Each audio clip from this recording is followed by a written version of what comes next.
할렐루야. 네, 반갑습니다. 네, 아쉬운 10월이 이제 다 써버렸습니다. 네, 이틀밖에 안 남았습니다. 네, 아쉽지만 세월은 사정없이 지나가고 있습니다. 하여간 남은 가을을 잘 누리시기 바라고요. 네, 오늘도 하나님 말씀에 은혜 받는 그런 중대한 시간이 되기를 바랍니다. 그 한 사람을 놓고 볼 때 가장 중요한 것은 이 세상에 태어나는 것입니다. 그렇죠? 내가 이 세상에 태어났다고 하는 것보다 더 신기한 일은 없다 그 말이죠. 이 세상에 태어나는 것 아주 놀랍고 신비한 일입니다. 가장 중요한 일은 태어나는 것이고, 그 다음에 중요한 일은 이 세상에서 사는 것입니다. 내가 이 세상을 어떻게 살아가야 하는가, 또 살아갈 수 있을까 하는 것이 이제 그 다음으로 중요한 일이라고 생각합니다. 우리가 영적으로도 똑같다고 생각합니다. 우리가 가장 중요한 것, 우리가 이 땅에 태어나서 가장 중요한 것은 내가 하나님의 자녀로 태어나는 것입니다. 요것만큼 중요한 일이 없습니다. 그래서 보통 자연인이 자연인으로 살아가면서 가장 인생에 있어서 중요한 것은 하나님의 자녀로 태어나는 것이다. 영접하는 자 곧 그 이름을 믿는 자들에게는 하나님의 자녀가 되는 권세를 주셨느니라. 그래서 하나님의 자녀가 되는 것만큼 중요한 일이 없어요. 할렐루야. 네, 여러분들은 다 하나님의 자녀가 된 줄로 믿습니다. 네, 예수 영접하면 하나님의 자녀로 삼아주신답니다. 믿기를 바랍니다. 하나님의 자녀가 되면 그때부터 하나님이 관리에 들어갑니다. 자기 자녀니까 그건 당연한 것이죠. 네, 놀라운 은혜고 놀라운 복입니다. 그리고 이제 그 다음 중요한 것은 내가 하나님의 자녀로 어떻게 살아가야 될 것인가 하는 것입니다. 이게 중요한 거예요. 하나님의 자녀로 살아가려면 이제 제가 본론에서도 말씀드리겠지만 하나님의 능력을 받아야 됩니다. 믿기를 바랍니다. 하나님의 능력을 받으려면 뭐를 해야 되느냐 하면 기도를 해야 됩니다. 기도하는 삶을 해야 된다 라고 하는 것을 오늘 말씀이 우리에게 보여주고 있어요. 예수님께서도 이 기도에 대해서 아주 누누이 말씀을 드렸습니다. 마가복음 11장 24절에 보면 예수님께서 기도에 대해서 뭐라고 말씀하셨느냐 하면, 그러므로 내가 너희에게 이르노니 무엇이든지 기도하고 구하는 것은 받은 줄로 믿으라. 그리하면 너희에게 그대로 되리라 그랬어요. 예. 기도하라고 그랬어요. 내가 하나님의 자녀로 거듭났느냐? 그러면 내가 이 땅에서 승리하는 삶을 살아야 되겠지? 그러려면 하나님의 능력이 필요하겠지? 그러면 하나님께 기도해라 그 말이 기도해라. 예. 그런데 기도는 우리가 못 구할 것이 없어요. 무엇이든지입니다. 그러므로 내가 너희에게 말하노니 무엇이든지 기도하고. 기도 제목은 차별이 없다 그 말이죠. 무엇이든지 하나님께 기도할 수 있어요. 예. 그런데 응답의 조건은 믿음입니다. 내가 기도했으면 하나님으로부터 이미 받은 줄로 믿어라. 그리하면 그대로 되리라. 그래서 기도에 힘을 내시기 바랍니다. 예. 이 기도가 이렇게 놀라운 것입니다. 그러면서 마태복음 6장 6절에 보면 또 예수님이 하신 말씀이에요. 기도에 관한 말씀인데, 너는 기도할 때 네 골방에 들어가 문을 닫고 은밀한 중에 계신 내 아버지께 기도하라. 은밀한 중에 보시는 내 아버지께서 갚으시리라 그랬어요. 한마디로 말해서 기도의 골방을 가져라 그 말이에요. 예, 꼭 기도의 꼭 공간적인 골방에 들어가서만 기도해야 된다는 의미가 아니다 그 말이죠. 너는 군중 속에서도 하나님과만 만나는 기도의 골방을 가져라 그거예요.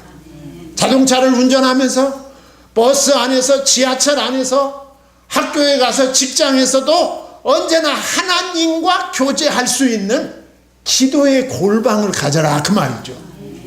그러면 하나님께서 내 모든 기도를 갚아주실 것이다 라고 말씀합니다. 그러면서 마태복음 7장에 가보면 예수님께서 기도에 대해서 아주 강력하게 도전을 합니다. 예. 여러분들 너무 잘 아는 말씀이에요.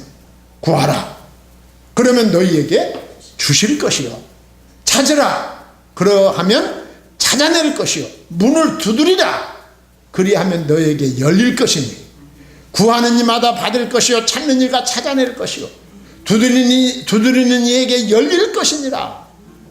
너희 중에 누가 아들이 떡을 달라 하는데 돌을 주며 생선을 달라 하는데 뱀을 줄 사람이 있겠느냐. 너희가 악한 자라도 좋은 것으로 자식에게 줄 줄 알거든 하물며 하늘에 계신 너희 아버지께서 구하는 자에게 좋은 것으로 주시지 않겠느냐 그랬어요.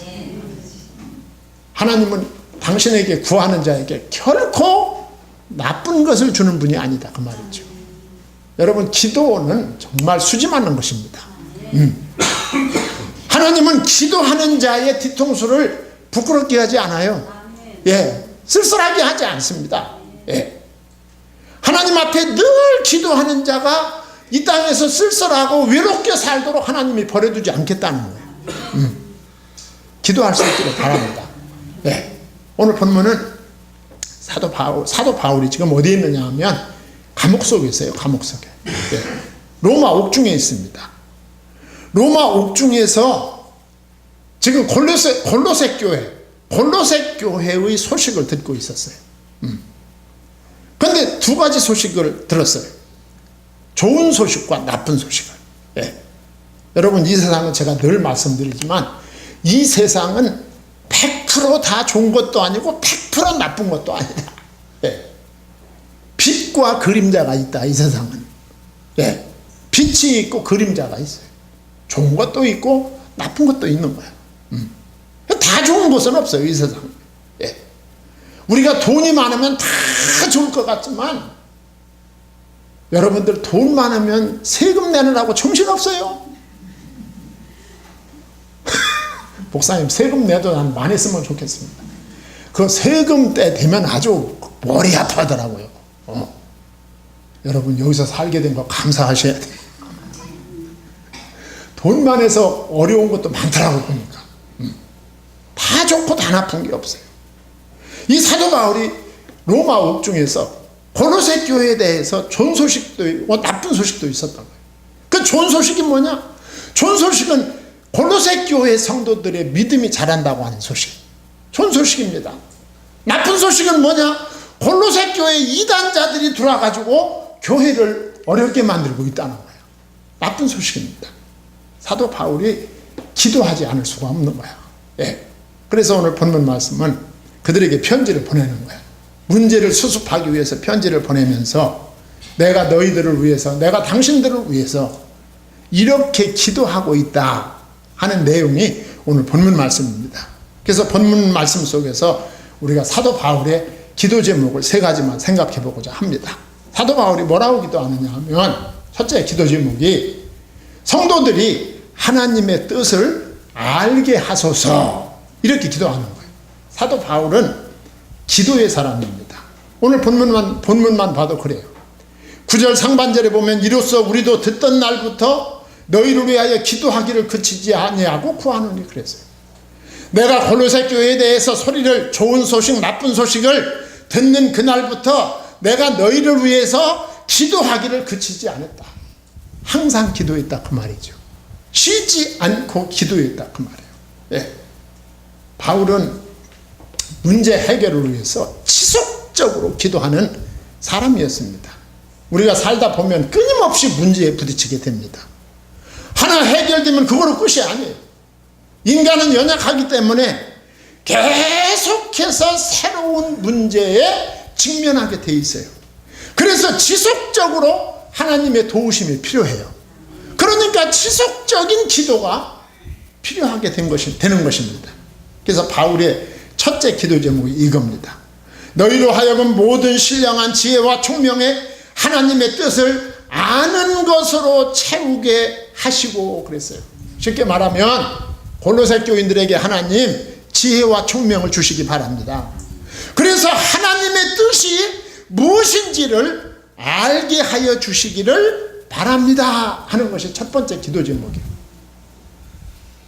아마 오늘날도 이 성도들 가운데 하나님의 뜻, 하나님의 영광에 대해서 많이 쓰기는 하는데 이 내용이 모호한 것을 우리가 볼 수가 있어요. 하나님의 뜻이 뭘까? 내가 여기로 가는 것이 하나님의 뜻일까? 아닐까? 내가 이 사람과 결혼하는 것이 하나님의 뜻일까? 아닐까? 내가 이 직장에 가는 것이 하나님의 뜻일까? 아닐까? 내가 이사를 가는 것이 하나님의 뜻일까? 아닐까? 예. 막 사람들이 혼란스러운 거죠. 어떤 것이 하나님의 뜻일까? 그러니까 이 당시에도 그랬던 거죠. 예. 그러니까 바울이 신령한 지혜와 총명을 주셔서 성도들이 하나님의 뜻을 알게 하여 달라고 하나님 앞에 기도할 정도였다, 그 말입니다. 오늘은 우리가 하나님의 뜻에 대해서 아주 확실한 답을 가지고 이 전을 나갈 수 있기를 바랍니다. 하나님의 뜻이 뭐냐? 제가 하나님의 뜻에 대해서 성경을 강의할 때마다 이 말씀을 제가 드렸어요. 하나님의 뜻은 간단합니다. 하나님의 뜻은 사람을 살리는 것입니다. 그게 하나님의 뜻이야. 성경 요한복음 6장 38절에서 40절까지 보면, 잘 들으세요. 내가 하늘에서 내려온 것은 내 뜻을 행하려 함이 아니요 그랬어요. 내 뜻이 있어요. 예수님의 말씀입니다. 내가 하늘에서 내려온 것은 내 뜻을 행하려 함이 아니요 나 보내신 이의 뜻을 행하려 함이니라 그랬어요. 나 보내신 이가 누구요? 하나님이시죠. 나는 내 뜻 행하려 온 게 아니라 하나님의 뜻을 행하러 왔다. 예. 그러면서 계속 이어집니다. 나를 보내신 이의 뜻은 내게 주신 자 중에 내가 하나도 잃어버리지 아니하고 마지막 날에 다시 살리는 이것이니라 그랬어요. 아버지의 뜻은 사람의 생명을 살리는 것이다. 예, 살리는 것이다. 아버지의 뜻은 사람의 생명을 살리는 것이다. 그 살림이 어떤 것인지 보세요.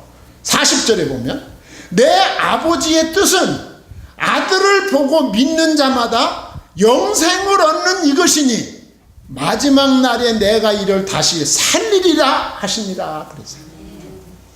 정리하면 아버지 하나님의 뜻은 이 세상의 모든 사람이 하나님의 아들 예수 그리스도를 믿고 영생을 얻는 것이야. 이게 하나님의 뜻입니다. 하나님의 뜻은 하나님의 아들 예수 그리스도를 믿고 모든 사람이 영생을 얻는 것이다.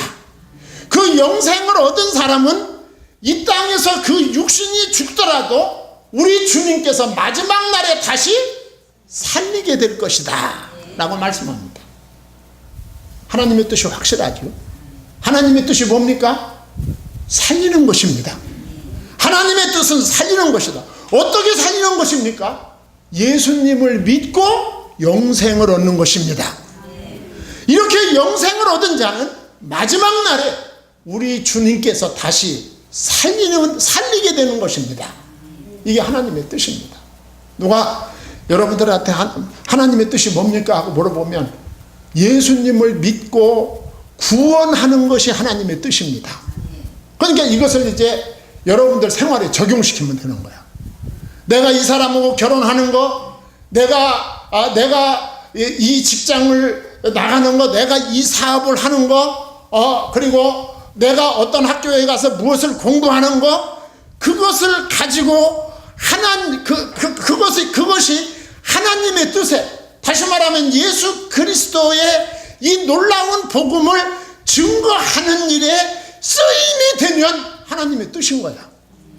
쓰임이 되지 않거나 복음의 반대가 되거나 그 복음의 방해가 되는 것은 하나님의 뜻이 될 수가 없는 거죠.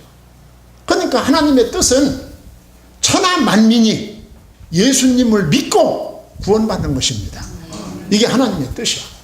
여기에 쓰임 받는 것이 하나님의 뜻에 합당한 것이고, 여기에 쓰임을 받을 때 하나님이 영광을 받으시는 것입니다.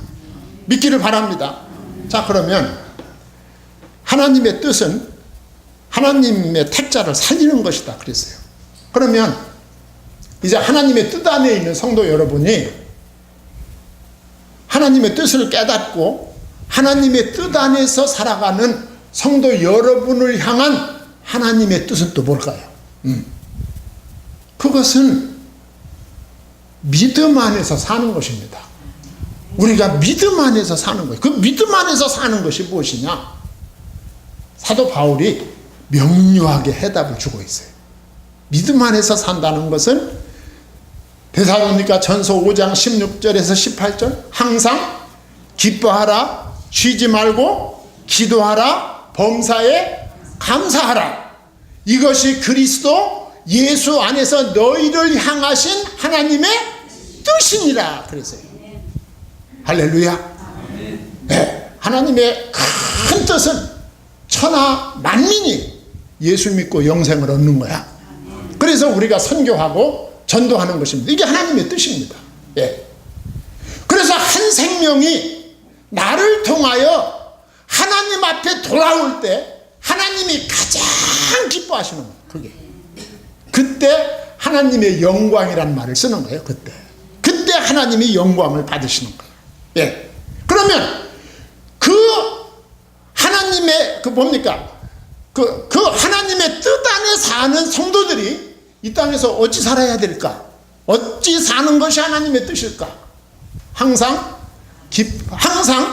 기뻐하고 쉬지 않고 기도하고 범사에 감사하며 사는 것이죠. 하나님을 만나고 하나님의 뜻을 깨닫는 사람은 내가 결심해서 기뻐하고 결심해서 기도하고 결심해서 감사하는 것이 아니라 그렇게 되는 것입니다. 그냥 그렇게 되는 거예요. 그냥 그렇게 되는 거. 예. 그리고 그리스도인의 존재 목적이 뭘까요? 그렇다면 그리스도인이 이 땅에서 사는 이유가 뭘까? 그것은 하나님의 뜻을 이 땅에 이루는 데 쓰임받기 위해서 존재하는 거야. 그때 우리 하나님이 나를 보내신 목적에 부합된 삶을 살게 되는 것이죠. 그래서 마태복음 6장 10절에 예수님이 이렇게 말씀하십니다. 주기도문을 가르쳐주면서 나라가 임하시오며 뭐가? 뜻이 하늘에서 이루어진 것 같이 땅에서도 이루어지이다 그랬어요. 하나님은 하나님의 뜻을 믿는 성도들을 통해서 이루어 가신다 그 말이에요. 예. 믿는 성도들을 통해서. 요한복음 4장 34절에 예수께서 이르시되 나의 양식은 나를 보내신 이의 뜻을 행하며 그의 일을 온전히 이루는 이것이니라 그랬어요. 예수님의 양식은 하나님의 뜻을 이루는 것이다 그 말이에요. 이 말은 뭡니까 이게? 예수님이 이 땅에서 사는 이유는 사는 목적은 하나님의 뜻을 이루기 위함이다. 그래서 예수님은 하나님의 뜻을 이루기 위해서 죄인을 대신해서 죄인이 못 박혀 죽어야 될 그 저주의 십자가에 예수님이 대신 못 박혀 죽으신 것입니다. 요한 1서 2장 17절에 보니까 사도 요한이 이렇게 말합니다. 이 세상도 그 정욕도 지나가되 오직 하나님의 뜻을 행하는 자는 영원히 거하느니라 그랬어요. 다 지나갑니다. 다 지나가요. 아름다운 10월도 다 지나가서 내일 모레면 10월의 마지막 밤이 오는 거예요. 예, 다 지나가요. 예. 저는 청소년기에 내가 이렇게 될 줄 몰랐어요. 그때는 60, 70 되는 거는 전부 어른들만 그렇게 되고 그건 나하고는 아무 관계가 없는 줄 알았어요. 예. 그런데 다 지나가고 이렇게 됐어요. 예. 다 지나갑니다. 모든 것이. 우리 젊은이들도 지나갑니다. 여러분들이. 어떻게 지나갑니까? 염려 안 해도 돼요. 그냥 지나가요. 다 지나가요. 청춘도 지나가고 건강도 지나가고 이 세상은 다 지나갑니다. 어쩌면 사도 요한이 이렇게 말했나 몰라요. 이 세상도 그 정욕도 지나가되 예. 나이가 많으면 마음뿐이지 먹는 것도 많이 못 먹어요. 예. 젊은이들이 잘 먹는 것도 그것도 한때예요. 한때. 많이 못 먹어요. 다 지나갑니다. 덧없이 지나가요. 예. 참 예. 우리 성도님들 보면 벌써 보면 세월이 갔구나. 우리 권사님들 이렇게 걸어가는 모습을 보면 난 젊었을 때부터 봤잖아. 젊었을 때 저렇지 않았었는데 지나가는 거예요. 지나가요. 세상도 지나고 정욕도 지나갔대. 지나가지 않는 것이 있다. 뭐다? 하나님의 뜻을 행하는 자는 영원히 거하느니라. 누구 앞에서? 하나님 앞에서. 예수 앞에 영원히 있는 거예요. 시편 143편 10절에 주는 나의 하나님이시니 나를 가르쳐 주의 뜻을 행하게 하소서. 주의 영은 선하시니 나를 공평한 땅에 인도하소서 그랬어요. 그리스도인의 존재 이유는 하나님의 뜻을 행하는 것입니다. 복음을 위해서, 선교를 위해서, 전을 위해서 존재하는 것입니다. 너무 감사하죠. 네. 그 다음에 그러면서 뭐라고 기도하느냐 하면 하나님을 아는 지식이 자라게 하소서 이렇게 기도하고 있어요. 하나님을 아는 것에 자라게 하시고, 네. 우리가 이 안다고 하는 것은 피상적인 알미 아니라 인격적인 알을 가리키는 것입니다. 여러분들 신문이나 매스컴을 통해서 많은 정치인이나 연예인들을 여러분 다 알고 있습니다. 네. 다 알죠. 우리가 다 압니다. 정치인 나오면 저 사람은 대통령이구나, 저 사람은 누구구나 다 알죠. 연예인 나오면 누구 다 압니다. 그런데 그렇게 아는 것은 사실 아는 것이 아닙니다. 인격적인 알미라고 하는 것은 나도 알고 상대도 나를 아는 거야. 예. 그래서 교제하고 어울리고 영향을 주고 받고 나누고 하는 이 알미 인격적인 알미다 그 말이에요. 사도 바울이 골로새 교회를 향하여 기도한 것은 하나님을 아는 것에 자라게 해달라 이 말은 인격적인 알미 되게 하라 그 말이죠. 골로새 교인들이 하나님을 알고 하나님도 골로새 교인들을 알아서 하나님과 골로새 교인들이 기도 중에 말씀 중에 찬양 중에 사귀고 교제하고 함께 어우러지는 삶을 살게 하옵소서. 오늘날로 말하면 체험적인 믿음을 갖게 해달라 그 말이에요. 그냥 몸이 건조한 종교인의 생활이 아니라 살아계신 하나님과 날마다 순간마다 교제하면서 하나님과 동행하는 성도들이 되게 하여 주시옵소서 하는 그런 기도입니다. 그 다음에 두 번째 기도가 뭐냐 하면 능력을 달라는 기도입니다. 11절에 그의 영광의 힘을 따라 모든 능력으로 능하게 하시며 기쁨으로 모든 견딘과 오래 참음에 이르게 하시고 그랬어요. 그리스도인이 그리스도인으로 이 땅을 살려면 많은 도전을 받습니다. 여러분들 지난 한 주간 동안 그리스도인으로 사는 것이 쉬웠습니까? 쉽지 않습니다. 여러분들이 있는 동네, 여러분들이 있는 회사, 여러분들이 다니는 학교에는 믿는 사람보다 안 믿는 사람의 숫자가 훨씬 더 많습니다. 예.